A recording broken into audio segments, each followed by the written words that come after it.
me. And that wasn't too bad. I went on that 2 years ago.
Please remain standing as Angie brings us the national anthem.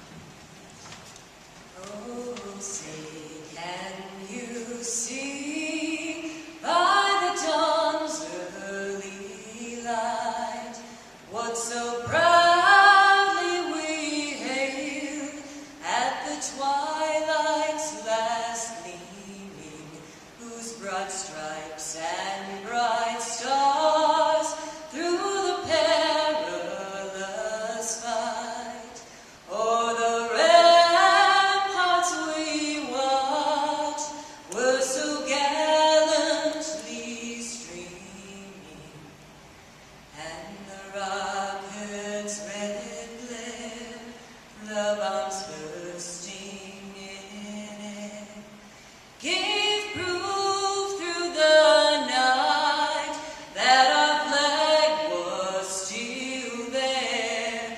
Oh, say does that star-spangled banner yet wave o'er the land of the free and the home of the brave?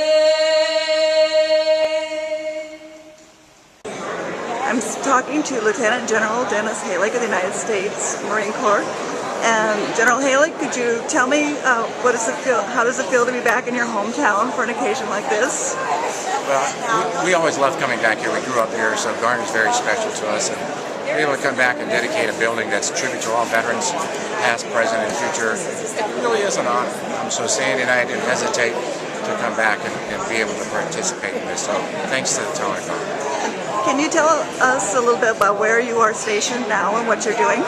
I'm the Commanding General of the 2nd Marine Expeditionary Force in Camp Lejeune, North Carolina. And we have 56,000 Marines and sailors.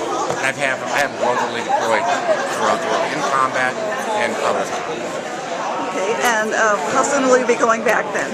I'm sorry? How soon will you be going back? I'll go back in January. In January, so you've got a little bit of leave time now. Well, we certainly hope you enjoy your stay in Garner while you're here. We always love being in Garner. All right, thank you very much. Thank you. Thanks, Rebecca. Information about our family readiness program. I've been a Marine wife for 41 years. Denny and I were married right out of boot camp in 1968. And at the time, we didn't have the support elements in place for spouses. As a matter of fact, if you were meant to be, you would have been issued in the sea bag in those days. So we've come a long ways. I think one of the major benchmarks that changed that was the bombing in Beirut. And it was at that time that Family Readiness volunteers stepped into place. We called ourselves Key Volunteers, and we were a calling tree for all the other families. That's progressed itself now over the years to where it's now a Department of Defense across the services, universal recognized family readiness program or family readiness group. And in the Marine Corps, we recently have put in place civilian FROs, family readiness officers, that are on call 24/7 for our families' needs. We also have baby boot camp for our Marines, young Marines and sailors that come in, and first-time fathers learn how to be the best they can be for their fathering.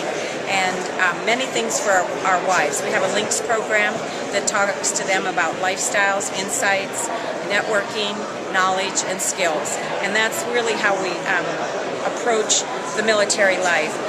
Our gals learn real quick that it's like being in a foreign country. We have a series of acronyms all our own. We are able to language with each other and with our husbands in this little bit of a foreign world we're in. So they learn all the journey paths to take to make it better. And I think that's how Denny and I have done it so well. And been able to survive it is because I've always been involved in that process of making it a little bit better for the wives that are following me. And I get the greatest pleasure out of seeing them go into my footsteps. Thank you, Mrs. Haley.